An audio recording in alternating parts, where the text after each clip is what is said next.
Who would have thought that making a body cream would be so easy?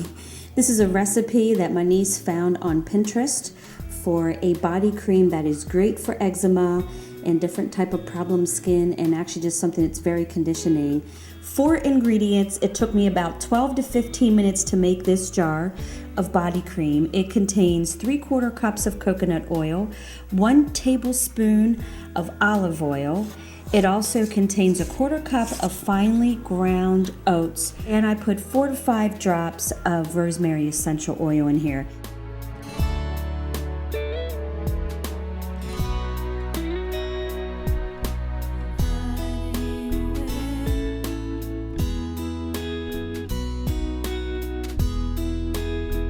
It is very easy. It was just so simple, not a lot of ingredients, and I think it's going to do wonders for those types of skin conditions.